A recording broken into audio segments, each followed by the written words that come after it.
officially retired now from tournament snooker. I made the decision about 3 months ago. Only told 2 or 3 people, but yeah, this is me finished from tournament snooker.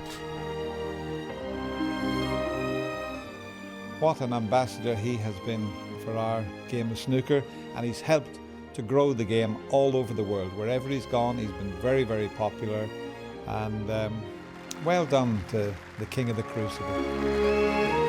I think that the snooker world would just respect this man for what he's achieved.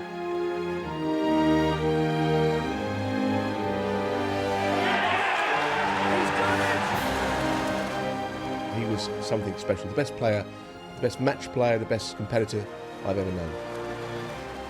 I've had so many great memories. You know, youngest world champion, 3 maximums. Absolutely fantastic! There's only one Stephen Hendry! In the 90s, I mean, I think I won 5 in a row here. You know, there was a time when I just felt invincible. It's a magnificent 7 times for Stephen Hendry in the 90s. At the end of the day, the record books will tell you what Stephen Hendry was, and it will leave a hole in snooker. It's for people's opinion who's the best player, but as long as I'm in that discussion, then, you know, I've done all right. I was in the sport to win, not to just be one of the others. I wanted to be the best, and for a little while I was. I respect him for that decision. He's made a decision based on the fact that he's always been at the top of his profession. He feels now that he's not, then I think it's a good call. Just like to thank him on behalf of everybody for making the game popular and keeping it popular. As they say, the years pass by, but the legend is eternal. And the newly retired Stephen Hendry is enjoying the first day of the rest of his life as an ex-sportsman. I know, how does that weird. sound? How does it very feel? Strange, very strange. Woke up this morning, obviously lots of texts on the phone, messages, and yes, it's a relief that it's all over now. I think the announcement last night took a lot of people by surprise, but this was not a spur of the moment, a knee-jerk reaction to your defeat by Stephen Maguire. And how crucial an impact has your family been in all of this, and what's been their reaction to this? Well, I mean, it's well known. I sort of thought about it last year after the World Championship, but decided to give it another year, try and get back in the top 16. That hasn't worked out, and obviously with my schedule of work, the schedule of tour, you know, I was spending less and less time at home, and obviously you know your kids grow up and you don't even see them growing up. It's hard. So yeah, about 2 or 3 months ago, I decided, my wife and I says, the time's right. You know, I've got commitments that I do in China, and I couldn't do both. It was just impossible. You're 43 now, Steve. This sport has been your life and your work since you turned pro at 16 years of age. And I just wonder, when you start to think about this, what will you miss about all of this, and what won't you miss? Well, I'll miss walking out in the Crucible to play. That's one thing, because it's just amazing to play there. You know, I'll miss the play. You know, being around the players. You know, I get on well with most of them, and you know, having the laughs. I won't miss the hours of practice. That over the last few years, that's become harder and harder to do. That's something I won't miss at all. You know, and I won't miss, you know, the sort of smaller events that have started happening. You know, I've been public in saying how much I haven't enjoyed playing in those. So yeah, there's more that, you know, good things than bad things. But I'm looking forward to my retirement. Yeah, well, you will be missed, and I know that there's a lot of people here in the Winter Gardens that will wish you well. Rob Walker, you've been getting some reaction from a lot of the fans around here this morning. What's the common consensus? Well, I think it's a mixture of shock and admiration, Hazel. Tim and Helen have come from Burton-on-the-Water. They've been following snooker for many years, but this is their first year here. Tim, he's gone, that's it. It's a real shock, especially with the form that he's in at the moment. I mean, starting getting to 147 is absolutely amazing, and to get to the quarterfinals against such the good talent that's out there at the moment, he shouldn't give up. He really shouldn't. He's really got the talent. Helen, has he gone too early? Well, really, it really is a personal choice for Stephen, I think, but I will really be sorry to see him go. He's brought us some terrific snooker over the years. We've been watching him since the 1980s, and it's really sad to see him go.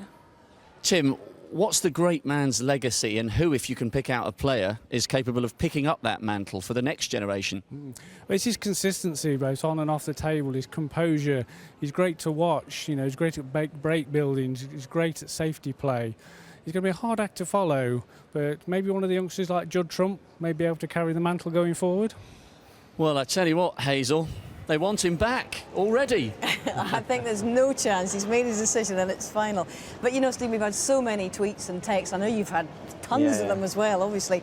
And let's just get some reaction from some of your fellow players. And indeed, Joe Johnson, they may forget what you did, they may forget what you said, but they will never forget how you made them feel. Stephen, you were the best pal. Andy Murray, tennis, of course, in Scotland, and a man that I know you greatly admire as well. Stephen, Andy says, shame to see Stephen Hendry retire. Loved watching him when I was growing up. Snooker legend, best ever. Jimmy White, and you've had some great tussles with him. I thank him sincerely for some of the best matches and memories of my own career. I'm not sure his records will ever be equalled. And Sean Murphy, most successful snooker player of all time. Stephen Hendry retires. I can't believe it. Well, very generous indeed from Jimmy White, and a lot of great comments. You know, we were hearing people saying there is obviously no question if you're changing your mind. That's it, done. Okay.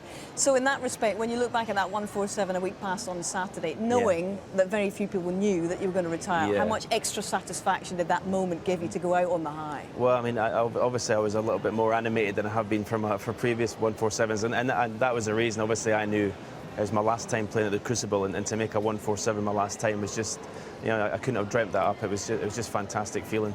You know, Steve, when you look back on all of this, you've done more than anybody in the game in terms of world ranking wins, 36. You've got 7 world titles, 775 centuries. You must have thought about this. What has given you the edge in this sport? Can you put your finger on it? Do you know why? I think in the 90s, nothing was ever enough. You know, whenever I won a tournament, I wanted to, you know, I was, you know, almost straight to the practice table the next day to win the next one. You know, I never rested on my laurels at any stage. I was greedy to win more and more and more, and I think that hunger is the main thing that's not there anymore, and the main thing, you know, one of the reasons why I'm retiring, because you need that hunger to keep winning, to keep practicing, to keep working, and I think that was the edge I had over a lot of my opponents. I was working hard when they were perhaps not. And was it the feeling of winning, of beating someone, which kept you coming back, more than all of the success, more than all of the titles? Oh yeah, winning meant everything. I mean, you know, everyone sort of, I wasn't the most emotional guy when I won tournaments, you know, I wasn't like, you know, crying or really animated when I won trophies, because basically it was a sort of an anticlimax at the end of the event. You know, after I won the tournament, it was just weeks of hard work that has gone rewarded, and then thinking about the next one. So it was just, I wouldn't say I was like a machine, but basically that's all I was all on about, winning. That's all I was interested in. You know, upon reflection, was there one moment of perfection in the way you played that stands out for you? One moment that will always live with you? You thought, this is it?